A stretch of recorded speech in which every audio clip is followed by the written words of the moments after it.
So I know we're a little bit critical of Alec Baldwin on this podcast, I would say, but I think his character on 30 Rock is one of the best characters of all time. I mean, he's just so great in that show.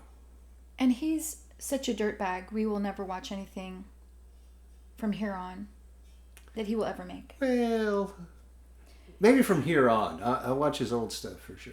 Again, I will not watch his old stuff, mostly because it's bad, for the exception of Beetlejuice and Glengarry Glen Ross. Glen Ross. That's another character that's one of the best ever. We're going to agree to disagree, and I will say this. Woody Allen is very clearly someone I will not watch. Sure. I won't watch anything he's ever made. Gross. Yeah. Alec Baldwin, because I'm such a big fan of 30 Rock, and it also had problems. It used blackface 4 times. Yeah. And she cut it out as if to say, we don't even have to have the conversation. I'm just going to cut this and move on with my life. Yeah, and that was a chance too for difficult reconciliation. A conversation, yeah. Yeah, and she was like, next, never mind. What? Yeah. That's Tina Fey, the creator. Tina Fey, yeah, that's what we're talking about, yeah. She's a genius, but my God, that's not smart. Yeah. Just have a conversation. Put yourself out there. Share the microphone. I don't know. Yeah, well, I mean, I can sort of understand why she was a little afraid of that. But, yeah. 30 Rock does have its problematic elements, but it's one of the funniest shows of all time. It is, and I'm embarrassed to say it is, so I'm not meeting my ideals. I'm falling short.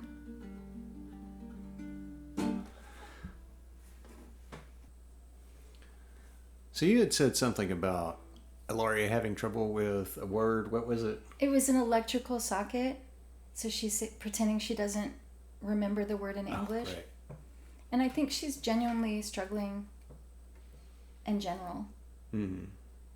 She seems to have a lot of anxiety. We've discussed that she may have some learning issues. Mm-hmm.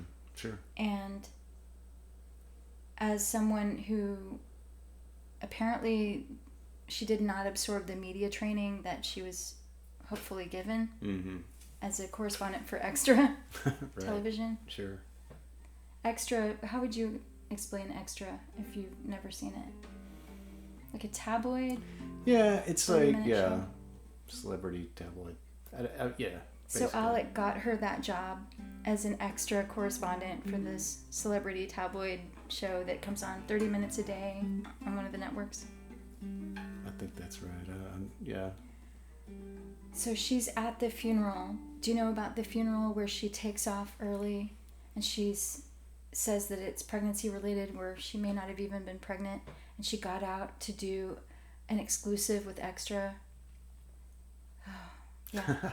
Yeah, no. And she was smiling throughout this ghoulish interview where she interviews herself basically and says that her good friend, she doesn't know this guy, she met him briefly through her husband, right. that he's died, that he was the head of The Sopranos, which was a big hit a long time ago.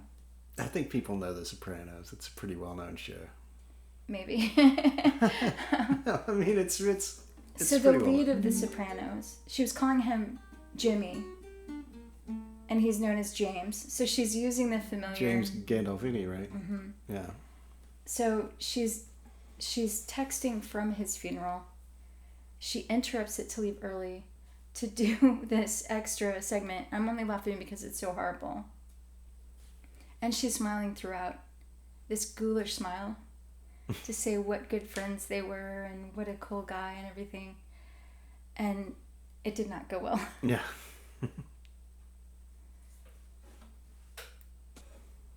So back to the electrical socket. Yeah. Again, she's doing a podcast with a Nepo baby, and she was the daughter of Dr. Oz. Dr. Oz was a talk show host who pretended he was a doctor when he was a crank, and he was giving all this terrible, really damaging advice. Right. just to make a bunch of money. Yeah. He was a snake oil salesman who basically ran for Congress as a Trump Republican and lost. Yeah, that's right. Yeah. Anyway, that's Oz. That's the family. And I love that they're called Oz because he's just the wizard. Yeah, he's the Wizard of Oz, yeah. Anyway, so his beautiful blonde daughter, who's a vision and lovely, she's trying to have a reasonable conversation on their podcast.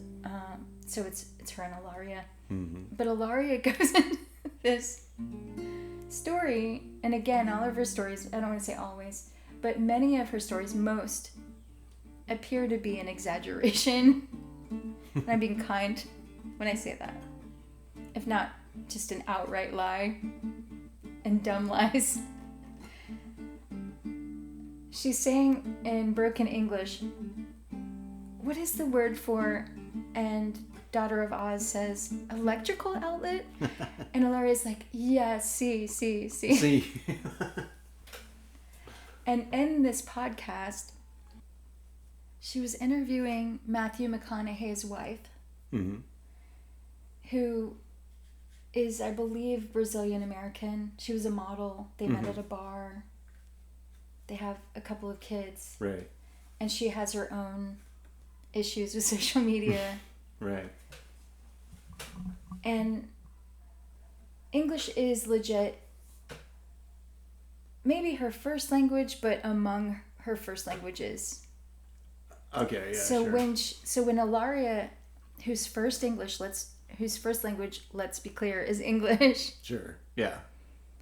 is lecturing this woman, this legitimate Latina, on how it's important to raise her children speaking Spanish. That is just perfect. I can't. I mean, what do you even say? That's like just perfect. And sure, teach your kids another language. What a beautiful thing to do. We think expansively in another language. It's great. But do it as an American whose first language is English. Start there. And then appreciate and don't appropriate another culture. That's right. Appreciate, don't appropriate. How do we appreciate other cultures? We support the people. We support their human rights. That's where we start. Sure. Absolutely. In this podcast, at one point, Hilaria was telling somebody that her breast got bigger or smaller, I can't remember which, when she was swimming. That the act of swimming made her breasts either larger or smaller. She was doing the breaststroke, though. Yeah, and I think that's where her mind went. It must have been. I think you're closer to the mind of Hilaria than anybody right now. It's almost a stream of consciousness, especially as she writes. Yeah. She'll write these Instagram captions, and she's trying to make up for potentially her real deficits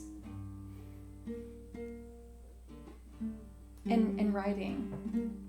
And so, not that we're going to judge her that she can't pull a coherent thought together or write a complete sentence in English. We're just noting that she may have been making up for her insecurity and real problems with English, her first language. Sure. Where does that put her in terms of our ability to empathize with a race faker and cultural appropriator? You mean the fact that she does have real issues, maybe some learning disability type issues, or Yeah. I mean, which I'm sympathetic to that for sure. That's something a lot of people struggle with. Not everybody makes up the excuse that they're they're actually from another country. Yeah, exactly. That makes it a little bit different. But We yeah. just can't find a way to make it okay, and we've really tried. Mm-hmm. We're given a lot of leeway. And we're saying it's not okay. No, it's not okay. And so what are ways to repair that? What do reparations look like? Reparations. For the harm that she's caused, and one of the ways that she caused harm was pretending to be Hispanic, Latina, taking opportunities away from Hispanic and Latina women, like being on the cover of Hola magazine, being given this award for Best Dressed Latina, and not saying the truth. Yeah. She was also making a lot of money, presumably in endorsements. She was on the Wendy Williams show advertising a detergent, and she was saying that her life is full of stains and laundry, and trying to be relatable and pretend that nannies don't do all that work for her. So she's taking credit for what people she pays to raise her children are doing for her. Right. And by the way, I think for probably Alec also, that you're raised as a child by your parents, presumably. In this case, the children presumably are raised by a team of nannies, and they're rotating them out a lot. And in some instances, a woman may do that when she feels threatened by the nanny, that the child is bonding with the nanny first. Sure. And which it would, I mean. And so that means the child will not fully bond with anyone because it sort of breaks those bonds real young. Sure, yeah. And so presumably later on, if the children are listening, we're rooting for you and we're so sorry. We're doing everything we can. Yeah. We're doing this podcast for you. Sorry.